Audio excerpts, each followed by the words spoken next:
What's happening, guys? It's Monster Chappie. We're back today looking at an NCAA 14 ranked match. I got the Minnesota Golden Gophers representing the home city, hometown, home state, University Golden Gophers, and we're taking on NIU, the Huskies, which is ironic because my college is actually the Huskies, but we're not so good in football, but we are pretty solid in hockey. But with that being said, Kirkwood with the drop here. Now this ends up being a very defensive game on both sides of the ball, specifically because I played poor offense, he played poor offense, and we're using teams that don't have all the explosive offensive players.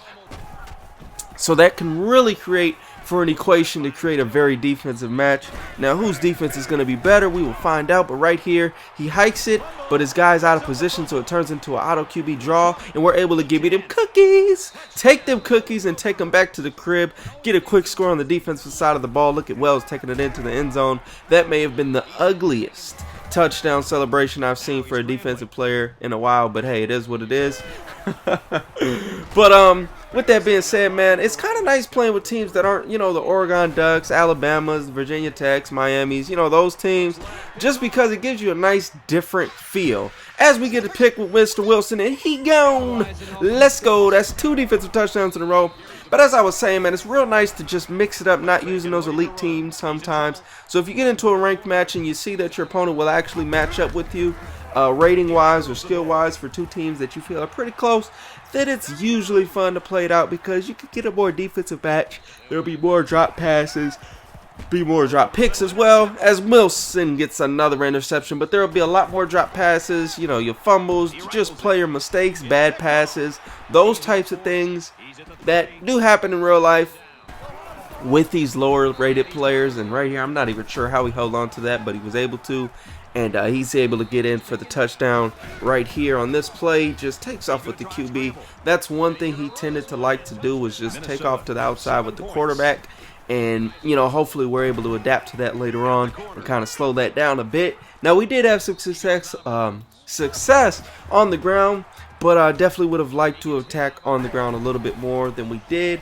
But, hey, it is what it is. Sometimes you learn after the fact and you realize, hey, we should have did more of this, should have did more of that. That's the beauty of analyzing your game afterwards, looking at the stats, your averages, and those types of things. Right here, we get the slant.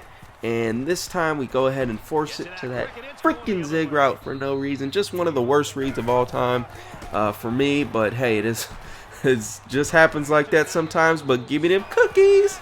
We get our 4th turnover in the first half. As you can tell, guys, very sloppy offense and very solid defense on both sides thus far. But this time we're able to capitalize and get into the end zone. Send a little bit of that right edge. Speaking of which, do have a defensive ebook out for NCAA now.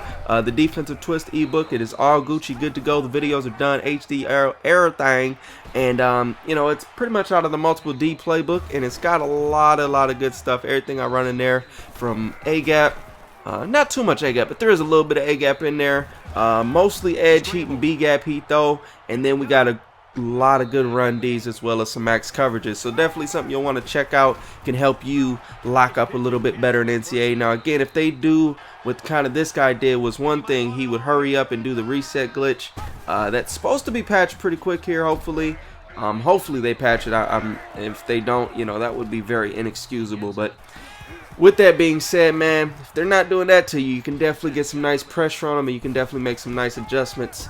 But we'll go ahead and make a promo video on that eventually. Just want to make sure I get that out for you guys to be, let you know that it is available. But right here, man, it lags up a little bit on this kick and just freaking falls short. You got to be kidding me. Got to be kidding me right there. Right there. I'm not even sure why I dove with Wilson. That's terrible, but we ended up getting the sack anyway. You probably should have thrown that out. But one thing I do want to say is I want to get my users a lot better, because the way the users are now, I'm making the plays in my head, but I'm not actually making them with the sticks and on the field. And that, ladies and gentlemen, is why you need your user skills on point, because if you are making the right play in your head, that's the first step, is actually knowing what you want to do and how you want to do it. But if you are making that right play, you do want to make sure that you're able to execute. You do want to make sure that your users are not the reason for your downfall. Like plays like that, you know, you're there, but you're not there. So it didn't really make a difference. So you just have to know the slightest difference between a half a yard difference in positioning, a half a yard difference in, you know, player momentum and things like that. Just working with the new physics system and really understanding exactly where you need to be to get your hands onto the ball, and understanding exactly how close to the ball you need to be for your player to make a play and actually attempt to stop the pass. So those are things I'm still working on, still getting those down perfectly, but right now we're very happy with the defense. As far as being able to get pressure on the QB and slow down the run, very happy with that. So we just got to get these users down and we'll be in a real good spot defensively. I hope you guys enjoyed this game. Very defensive. Not too often you can say that in NCAA 14. And again, if you enjoyed, be sure to leave a good old thumbs up and subscribe for more. And until the next time, guys, we gone.